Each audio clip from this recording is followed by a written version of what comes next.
Welcome, Greek U Nation, to episode number 436 of the Fraternity Foodie Podcast.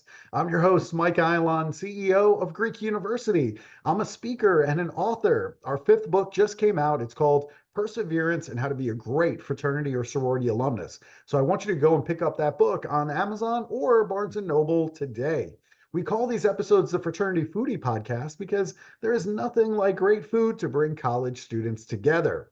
Fun fact, I really did not know about all the great service opportunities and philanthropy opportunities that fraternity and sorority provided when I joined the community in college 25 years ago. Boy, am I glad that they do have this focus. Sometimes folks have some cause that is very important to them, and they host lemonade stands and school fundraisers as a kid, just like our next guest. But sometimes people learn the importance of giving back later in life. So whenever that moment arrives for you, I want you to run with your idea and I want you to make this world a better place. Leverage all the help that you have in these student organizations on a college campus to help make a difference and make this planet better. I promise you it will be time well spent.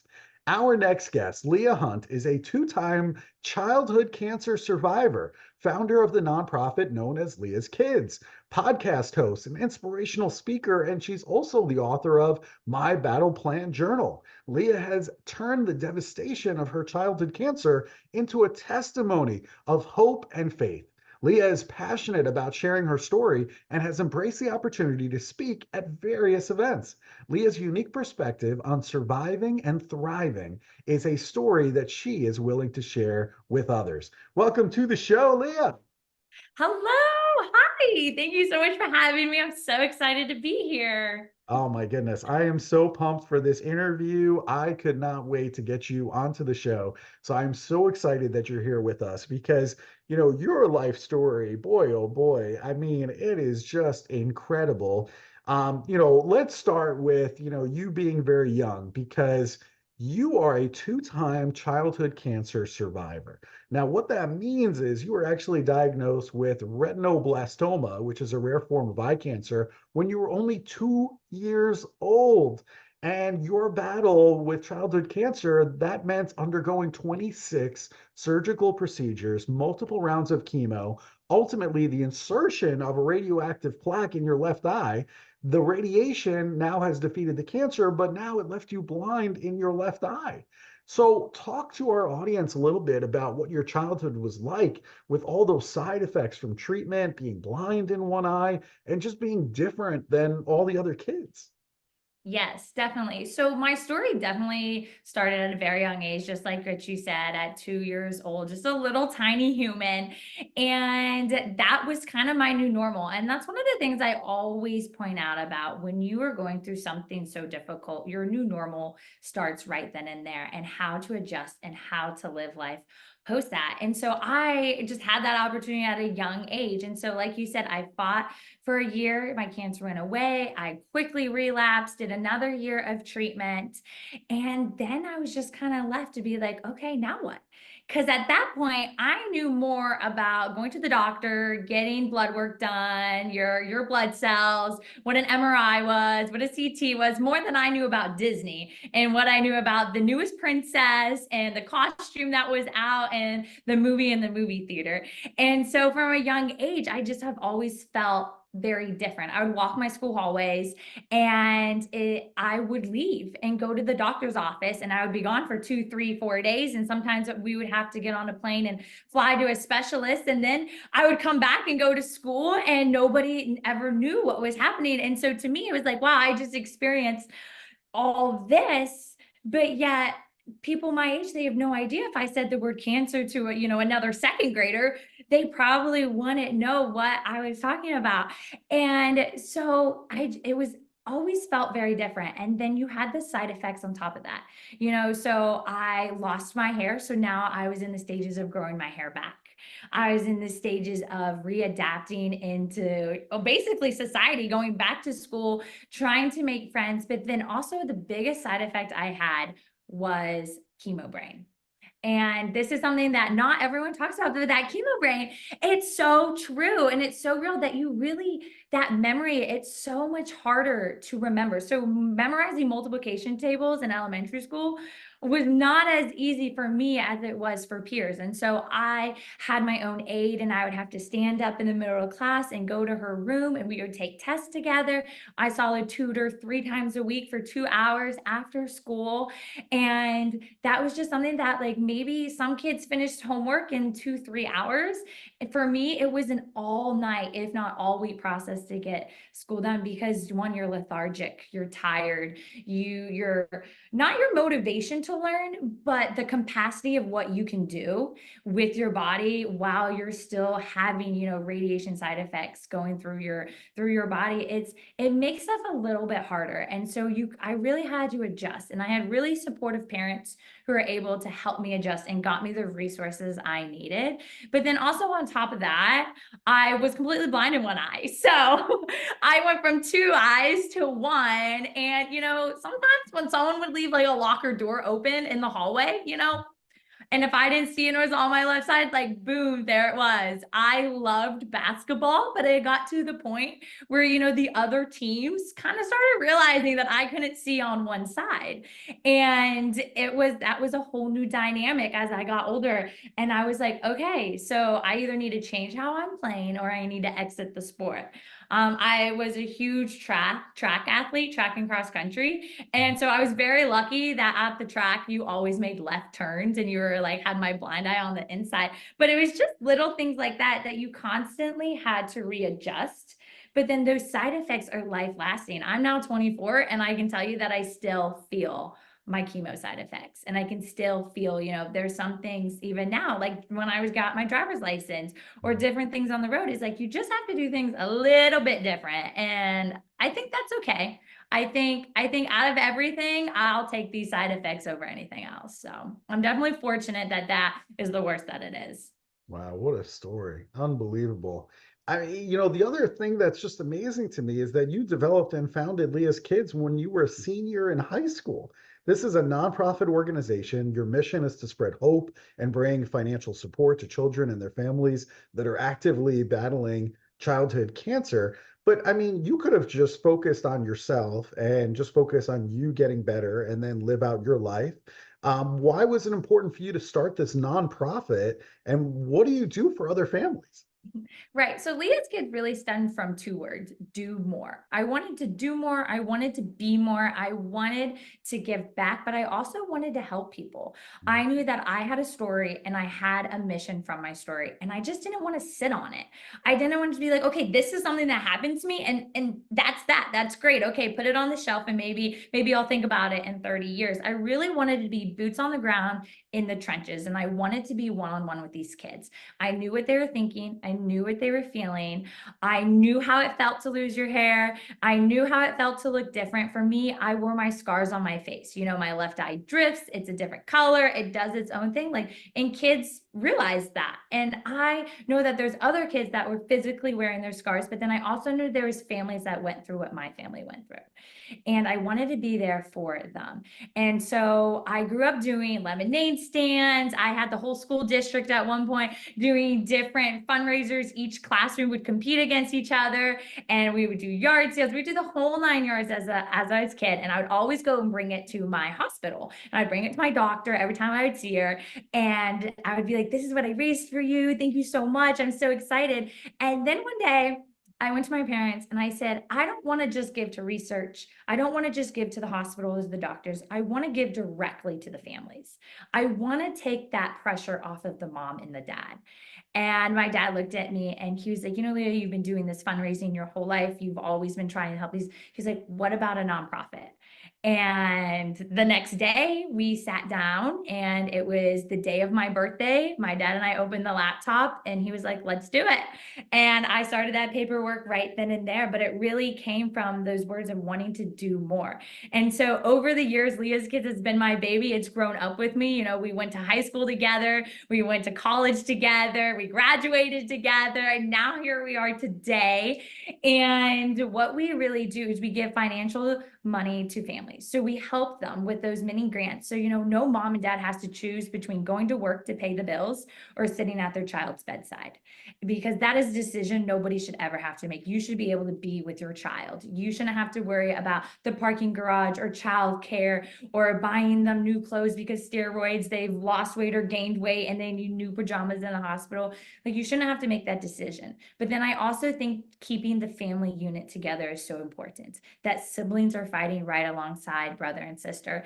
And I am the middle child of 5, so I know how cancer impacts all your siblings. So we throw dream parties. So these dream parties are days that are custom to the family. So do you love dinosaurs? Do you love princesses? Do you love sports teams?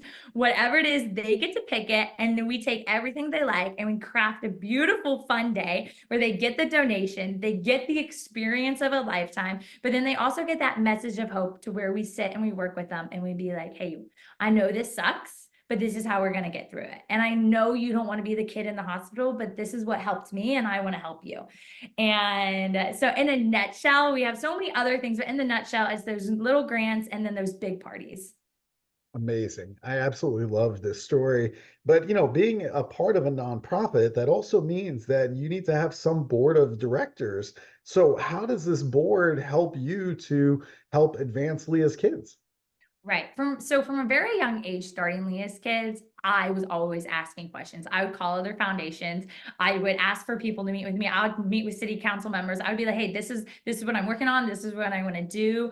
Can you help me? Can you teach me how to do it? And I actually got to work very closely with a nonprofit headquartered in Syracuse, New York for 2 full years. I got to work with them under the founder and train with him and learn from him. And that was one of the main lessons, was to be like, get your board up and running. And so before that paperwork was even finalized for Leah's kids, we were able to start putting our board together and strategically putting and placing people, one, where they wanted to serve, what interests them, what did they feel called to do, but then also how can they further the mission? How can we take it to the next level? How can we reach more families? And so getting those people who wanted to be a part of the mission, who believed in it, had that connection, wanted to give back, but then also are better in different areas than I am. So maybe I'm not really good in one area. So I have gone out and I have found someone who excels in that. And and I learn from them every single day. I learn from my board every day, their knowledge. They teach me as much as I teach them in the nonprofit world. And I'm definitely very blessed to have them. That's awesome. Very, very good. Now, not only are you raising funds for other families, but you're also trying to advance certain bills. You're trying to get certain legislation passed. What are some of these bills and legislation that you're advocating for? Yeah, so the advocacy part of pediatric cancer holds a very close part in my heart, because we want to be standing on the hill one day being able to say that there's a cure for cancer, and Leah's kids and various other foundations aren't really needed anymore, because we want that cure to put us out of business. And so there's so many different acts that we've done that we have lobbied for on the state level, but also on the federal level. And so one of them is the Gabriella Miller Act. And so this one is just to have that more money to expand research, to get those drugs into clinical trial, to get kids where they need to be. And so the Gabriella Miller Act is one that we did get passed, and then we were able to get it passed again here last year. And so it's going to run for another 4 years until we work to lobby to pass it again. And so we do work very closely with Representative McCall from Texas, and he has a very huge heart for the childhood cancer world. And so we love working with him. He's so sweet. And then we have the STAR Act, which is, again, building that awareness and, giving people that opportunity to have survivorship, to get access, to get treatment, and for that research to be furthered. And so those are there's a whole bunch of them, but those are the two that we've been able to really be boots on the ground, be on Capitol Hill, sitting down one-on-one with congressmen and women and saying, hey, this is our story, and this is why we believe this is important. Wow, I'm just blown away at the experience that you've had at such a young age. Boy, oh boy, I wish my daughter can do what you do. I mean, that's just amazing. It's just an incredible, incredible story. The advocacy piece and then raising money for families, it's just incredible. You've also created these journals as well. So talk to us about the journals you've created and how is that helpful for other people? Yes. So we have created the My Battle Plan Journal, which is a 9-week interactive journal for kiddos to fill out and for mom and dads to fill out as they're going through treatment. So now that I'm on the other side of cancer and I'm a little bit older, you still have those side effects and you still have those questions. So I created this interactive journal that goes out to hospitals worldwide, and all of our kiddos get them. And, there's a thumbs up, thumbs down. How do you feel today? You feel good? You feel bad? Where's the pain on your body? Can you point to it? Did you eat today? Do you need a hug? And so it kind of follows along their journey, and they can craft it to themselves. So you can be 15 years old and still interact with this journal. You can also be 4 years old and use it to point to where the pain is. And there's always a different motivational quote for them that we focus on the highs and the lows, what they're grateful for. And then there's areas for mom and dads to chart, because a lot of cancer parents, they'll get diagnosed, they'll start treatment, and mom pulls out that notebook and says, I'm going to write everything you say down, and I'm going to know and understand and research and be able to be my kid's voice. Well, sometimes you don't have that notebook, or sometimes you just can't keep up with everything going on. But this journal kind of gives you the prompts to write and to think and to feel out loud. And then we have a kiddo who has a trach tube, so he can't really speak. So he takes his journal, and that's how he communicates with mom every day. And so it's from that journal that we've been able to really help moms and dads understand what their kid is going through. But then also we've had kids who a year out of treatment, they'll open it back up, answer those questions. And then we also created that same journal, but in the grief version. So when a child does pass, their siblings will get my grieving journal. And then we just published a children's book that also highlights having a mission during a hard time. And we call that one is Princess Marigold and the Royal Tea Party. Outstanding, just outstanding work. And I can tell already that you're a very good public speaker. So, how can you help college students by speaking on their campus today? So I love working with college kids, high school kids, because I think it's so important to teach the next generation. If Mhm. it wasn't for the foundation that I worked with in New York, then I wouldn't be where I am today. But it took somebody older, a little bit older than me, to teach me and to lead me and to show me, hey, this is how you do it, because I want you to be better than me. And one of the most profound moments in my life is I was sitting in his board meeting, and he looked at me and he said, Leah, I want Leah's kids to be bigger than my foundation. And he's like, I want you to be better than me. And that has always stuck with me. And so when I work with college kids and through our internship program or on campuses, sometimes I want them just to know that, hey, chase that dream. And we all have a hardship, we all have that cross, we all have that story, something that really, really has affected us in our life. You have it, I have it. It may not be childhood cancer, maybe something completely different, but hey, what are we going to do about it? Because it's not going away. And we are on a path of life. It's either we can choose to live, we can choose to make the best out of it, we can choose to see the beauty in it, or we can be angry and upset for the rest of our life. And do we want that path? Do we want to be 30 years old and that is when we decide to truly live? Or do we want to live during this hard time? And that's not an easy decision. And so sometimes being able to work with them and show them, hey, it's not perfect, but these are a few steps that you can take. And hey, this is how you chase your dream. If you want to do it, just have confidence, be brave. Let's do it together. I'll support you. And I love working with them because they're so innovative. They're so flexible. They want to be molded. They want to be helpful, and giving them that opportunity and leading and passing that forward like someone did for me, I think is just so important. Love that. Just phenomenal. Now, paint a picture for us. What does the future of Leah's kids look like? Okay, so that is a wild card. I am such a visionary. Every day, I have posters of ideas in my office. Every day it's a new idea. I'm very passionate about the academic side, especially from going through cancer as a kid and having all those side effects. So I would love to be able to be boots on the ground in the hospitals teaching, but then also have the Leah's Kids Academy to where we can train and work with kids as they're going through treatment and be that education source for them. So that is just one of them. I have so many. Another great passion is our children's book, and we actually have created it into an entire series.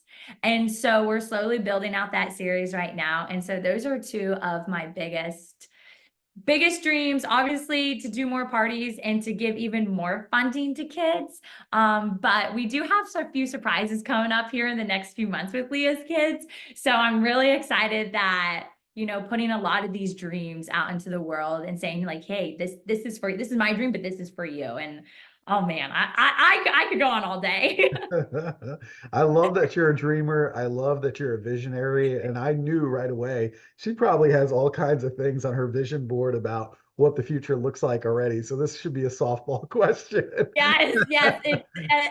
We would be here all day if I got into the nitty gritty. I love it. I love it. I think it stresses some people out sometimes. My Yeah. my board or people I work with, they're like, not another idea. I'm like, oh yeah, but we're starting it right now. But I love that about you. I think it's great. I mean, you need that visionary. That is who, the head of a nonprofit or the head of the business is. It's somebody who's a visionary who can see the future and who directs other people to get them to see what you see. And I think that's absolutely fantastic. I love every part of it. I wanted to talk to you a little bit about college too. I mean, I know that you started out at Collin College, then you went to Texas A&M Commerce. Talk to us a little bit about what your college experience has been like. Why did you choose those institutions? Right. So I graduated high school and then my dad is in the Navy. So we got moved from Ohio to Texas. So I really had a little bit of a different college experience. And so then when we moved to Texas, I jumped in and got my associates. And then I moved on to A&M Commerce. And it was so fun. I was able to be right next to the Leah's Kids office, which was so cool because I could go to Leah's Kids work and then I would jump into a college class and be a 21-year-old real quick. And then I would like leave and I would have a go have like a donation ceremony or a party or an event. And then I would like go back to my other course. So it definitely was quite the experience, but I have no complaints about it. It worked well for a military kid. It also worked well for it being a little bit smaller for a kid who, still needed the little bit extra assistance from, all those learning and disabilities that came from treatment. But college, it definitely was fun. It was so good to learn and be with peers and then be on a campus that really cared and be on a campus that gave back. Texas A&M, I went to the Commerce campus, and definitely A&M is here for the community. It's definitely here for others, and being able to be boots on the ground there too was just an amazing opportunity. Love it. Absolutely love it. Now, I have to tell you, my weakness is good food. Okay. I like to eat really, really well. And this summer, it just so happens that our team is going to be meeting in the Bishop Arts area of Dallas. So when we get to Dallas, is there a particular restaurant that we should be going to? Okay, so if you want to eat, you're Yeah. definitely coming to the right city. Because let me tell you, Dallas has everything down to sushi on a conveyor belt. Like when I moved here, I was like, what is this restaurant? Literally sushi on a conveyor belt. Okay. If you want barbecue, you have to go to Hutchins Barbecue.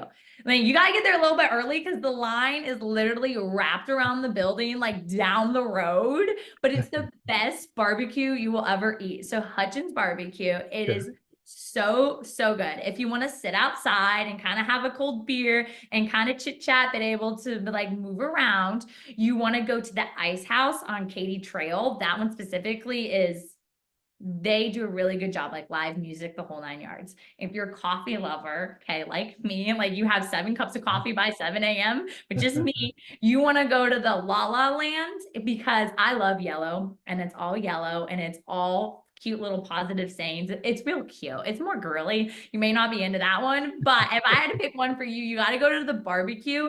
But Bishop Arts has everything. So like down to like the coolest wine bars to like the healthiest food to like if you want to go to the nicest steakhouse you're ever going to encounter, you're in good hands. Nice, nice. So I'm so glad that we picked that area to stay in. I heard some really good things about it. And then yeah, like our speakers, we have a number of speakers that actually already live in the Dallas area. And they're like, Bishop Arts, you're good. They're like, Oh no yeah, you're good. problems here. So that is really, really great to hear. So I picked right. So that's really, really good. All right, awesome. So if our college student listeners, if they want to bring you in to speak on their college campus, where should they go in order to connect with you? Yes. Okay. Definitely. Well, we're everywhere and anywhere. So you can find us on all social media platforms. You can follow me personally. So it's just Leia Hunt _. So fun fact, my name is spelled Leia, like Princess Leia from Star Wars, but it's pronounced Leia. So you can find me Leia Hunt, but then also you can just head over to the Leah's Kids website and all of our links there. You can follow us on Instagram, Facebook, LinkedIn, YouTube, the whole 9 yards, but really just through our website, shoot me a text or an email. My literal personal cell's on there. So I'm always up to talk to whomever. But then Instagram, I'm always on there, interacting with different people. So I would love to talk to y'all. So I love it. Absolutely great. So again, remember Leah's Kids website, it's spelled Leaskids. So go yes. and look that up on Google. You'll find it. Go and check out the website and then definitely connect with Leah. Connect with her on Instagram, Leia Hunt _, and go check out all the great things that she is working on. What can I say? I'm just blown away at like everything that you've accomplished in such a short amount of time, and I can't wait to see what the future holds for you. So congratulations, and thank you for sharing all of this with our listeners today. Thank you so much. I'm so honored. I appreciate you. You're Of amazing. course. Oh, well, thank you very much. I appreciate that. And to our listeners, if you enjoyed this conversation with Leah today, I want you to like it on social media and I want you to share it with other college students that also need to hear this message. Thanks so much for joining us today on the Fraternity Foodie Podcast, and we'll see you next time.